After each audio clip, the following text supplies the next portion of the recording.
Hi friends, and welcome back to Rustic and Lace DIY. Today I am participating in the What Would You Make challenge. I'll let you know more about that in a few minutes. But if you're new here, my name is Brenda and welcome. And if you're returning, I am so glad you're here. So with all that being said, let's get to crafting. Okay, DIY number 1. So for this DIY, I used my Waverly Antique Wax. This picture frame I got from Michael's earlier this year, and this box that I got from the Dollar Tree. So I started off by taking my wax and painting the frame with it. And as I put some coats of that wax on, I will then wipe it off with a paper towel, and I do that all the way around the frame until it is done.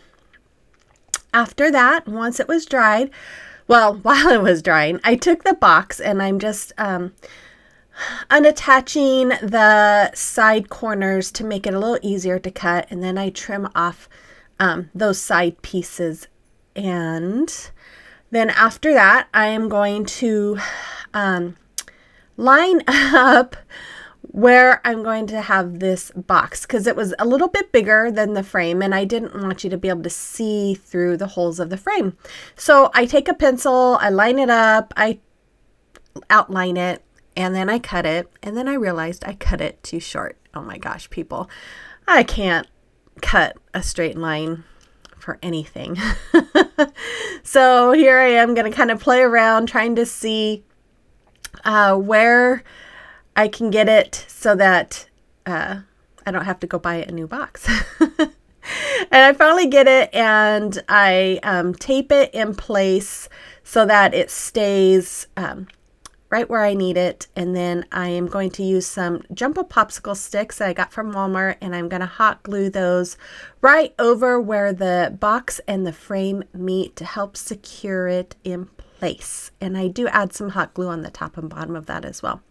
Then I took some of this berry pick, whatever, I'm not sure what they call that, but I got it from Dollar Tree. And I am just going to hot glue this all around the frame. Now this box, I did a video, and I'll link it in my description box, in July for my Christmas in July. And I did a picture similar to this, but with a red truck, and it had the same background as that box with the brown wood look. So I thought this would be perfect to use as a set. So because of that, I am going to do the sides just like I did on the other picture. So I took some of this white or frosted pick from Dollar Tree. I took some of them off, hot glued it, took some of that Garland pick, made a little circle, added that red pine cone that I got from Hobby Lobby last year in the middle, and then I'm adding some poinsettias. And I'm sorry if you hear my Oliver barking. I don't have my bedroom or my craft room door closed, and you probably see somebody walking by. So then I just took some of this ribbon. Yes, it has little red trucks, and it doesn't really match that there's not a red truck on this picture, but it matches the other picture that I did in July, so I thought I would add it on, and I'm just hot gluing it to the back to make that as the hanger. And there it is. I love this box. I love the way this picture came out, and I think this is going to look so good next to my other picture that I created in July. You'll have to check out that video too and let me know what you think of that picture. So today's collaboration is What Would You Make? And it is a collaboration where we use wood for our projects, and it is hosted every month by my good friend Zaina at OK at Home. And this month her guest host is Jamie with Simple Roots Simple Living, and LaParsha with Creating It Myself. Make sure you check them all out, check out their videos and the playlist. All the links will be in my description box below. Here's DIY number 2. Oh, guys, this one, the troubles I had. So I started off with a couple of those Garland picks, the J and the Y ornament from Dollar Tree, these wood ornaments from Dollar Tree, and some vinyl from Dollar Tree. So I started off by taking the top stuff off of the letters, and it was really glued on there. Man, it was hard to get off. I had to use, I think I really ended up using my scraper my Cricut scraper to get all that stuff, the glue off of the back, but I do finally get it off. And then I'm taking my heat gun and I'm putting it on the front of those letters to loosen up the glue so I can pull off the material. Now, when I pulled off the material, it had like a, if you're a sewer, an interfacing behind it that was stuck onto those letters. So I had to use my heat gun and my little scraper there to just scrape it off. And the heat gun just kind of helps melt the adhesive. Once I had it all off, I took my Waverly chalk paint and the color Fern, and I am just going to paint both of those letters with that color. And once that was done, I take some painter's tape and I put it on the ornaments like you see there, and then I'm painting in the middle of it with my Waverly chalk paint and the color white, and I do that on both ornaments. And then after that, once it was dry, I removed the tape, and then I'm just lining it up with my vinyl, and I'm just putting the lines of where the paint is there to the end of the vinyl, and then I trim it out. And then I am just going to attach it to the ornament and trim it, and I do the same on the top, and I do that for both ornaments. And then I will just trim up any excess and then trim it on the top part of the ornament. Now, if you've seen people make those signs where they have a tag sign and they have two, one in the back that has a matching color and they're offset, I thought it'd be fun to do that with this. Well, I did not like the way it looked. I went and asked my husband what he thought, and he agreed. He thought it looked like two apples. So I do all of this before, I noticed that after I was finished. So I do end up tearing it apart, but I do use this. I used that garland pick and I wrapped some of the berry garland around it just to make like a wreath with it. And then I hot glue that in between the joy. So basically what I did, I didn't like that at all. So I do end up taking it apart and kind of offsetting it a little bit better so you can tell that they're ornaments. But before I did that, I did make a bow. And I think I'm going to start calling this the Brenda bow, because that's all I ever make is these kinds of bows where I just make the awareness ribbon sign, scrunch it up in the middle, use a twist tie and tighten it, and then I make a second bow with my plaid and I tighten it, or I add it to the green bow and tighten it with that zip tie, and there I have a double bow. And then after that I'm just going to dovetail the ends, and I do end up making two of these bows when I take the two ornaments apart, and I'm not going to show you that. I was too discouraged and wasn't recording at the time. So I did have to do some covering up. Part of the ornament top was ripped a little bit, so I put that little stem of greenery with the berry on top, and then I'm just adding the bow. And as you can see, that they just kind of offset each other instead of overlapping. I mean, they're still overlapping, but in a little better way to where you can tell they're ornaments. And then I'm just going to add another bow on the other side and some more greenery because I want it to kind of match the first ornament. So I'm just going to add some greenery there. And then I added some of these little berries to the middle of both bows. And then I took some of this gold cord that I got from Hobby Lobby last year, and I'm using that as a hanger. So I just string it through both holes, tie a knot, actually it was like a double knot in the back because I want to make sure it didn't go through that hole. And then that was all there was for this one. So I think it turned out pretty cute after I changed it all up. You have to let me know what you think about it in the comment box, and if you would have done something different.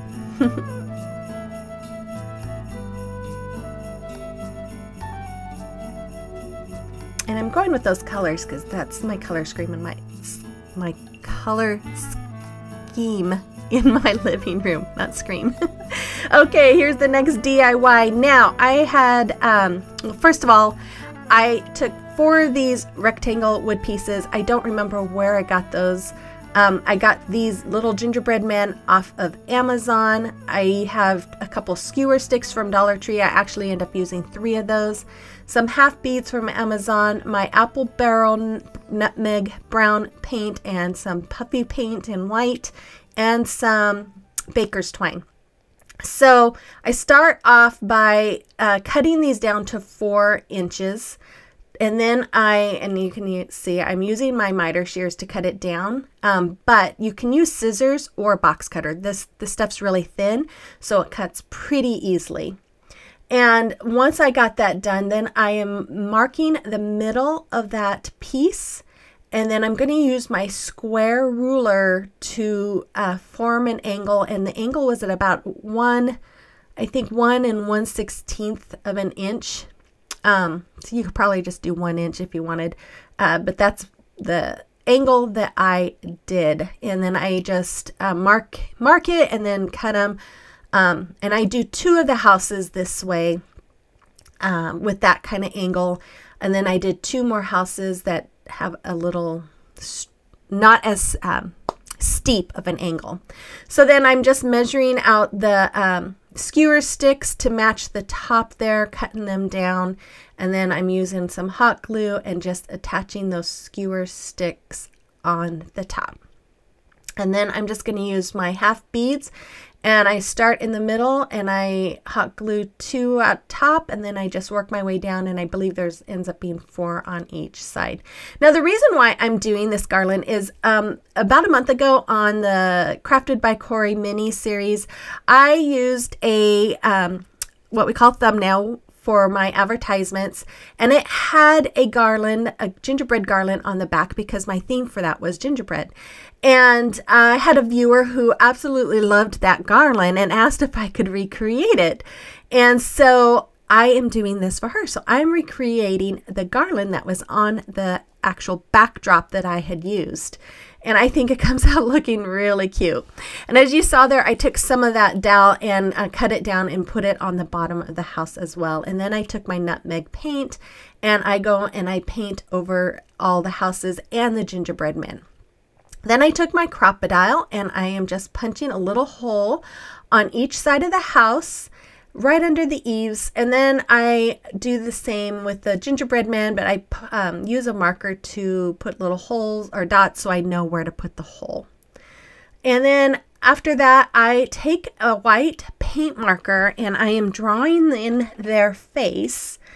And then I am going to draw some little dots on the arms and the legs. I have my laptop on the right side of me, and I was just going by what they look like on the picture. So that's why I'm doing the decorations on them like I'm doing. I wanted to get this as close to that picture as I could, so my viewer could see it and maybe even recreate it herself. So for the house with the slope or the roof that's not as sloped, I'm just drawing some windows here with my paint marker, and then I draw a third one there. So yeah, I pause because I'm looking at the picture, but I do end up going with the paint, the puffy paint, and I do little dots around it later. I don't show that, but I do add some little dots around it. So here I'm just making the little, I don't know what, oh, this is the other house. I am making the windows here just like it showed on the picture, and then this one had dots underneath one of the windows.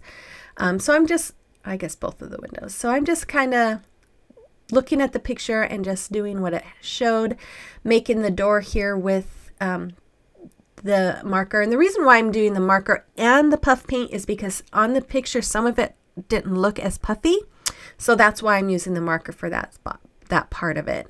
Then I'm using my puff paint and I'm just outlining each of the gingerbread men with that puff paint, and then I'm going to use it to add some little like squiggly icing lines on the hands and the feet.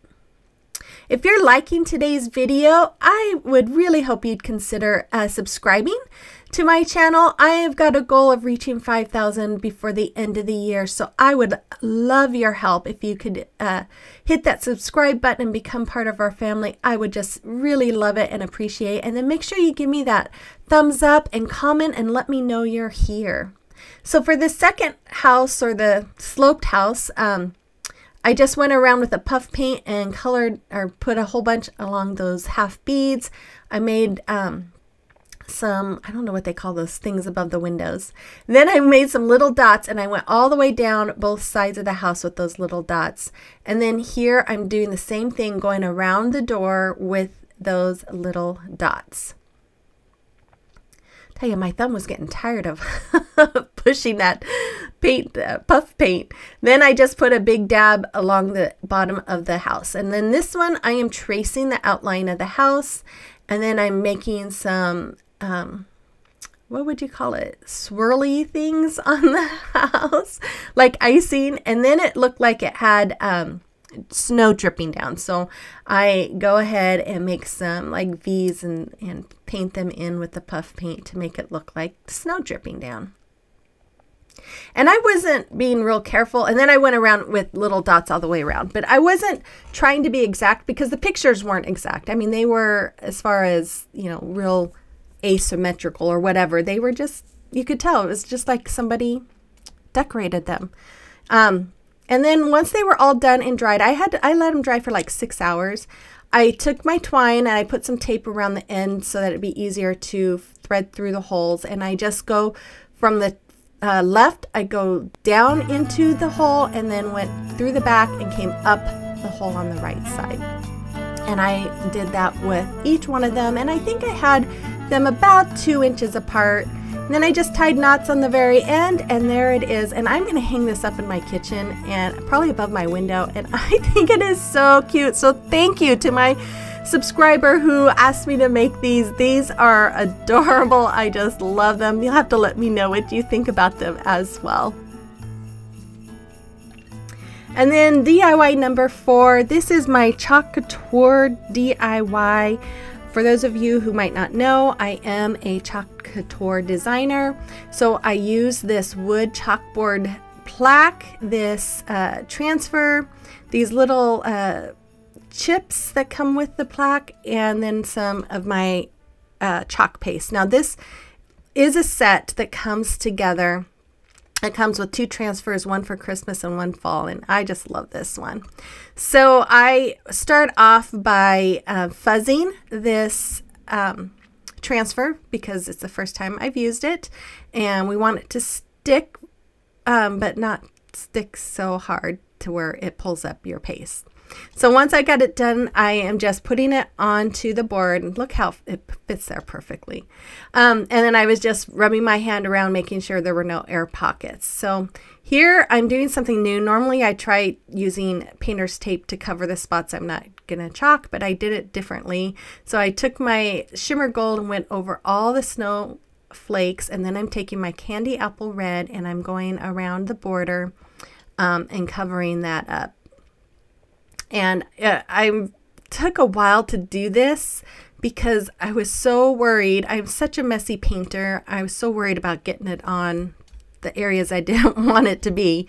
So once I had the red on there, I took my white, my bright white, and I am just going to put that on the words and all the rest of the designs that are on there. And once that is done, I pull it off, and I just love this part because it just comes out looking so pretty. Although there were a couple spots that I'd missed, probably because I was so focused on not hitting other areas, but that's okay because I can wash it off and redo it.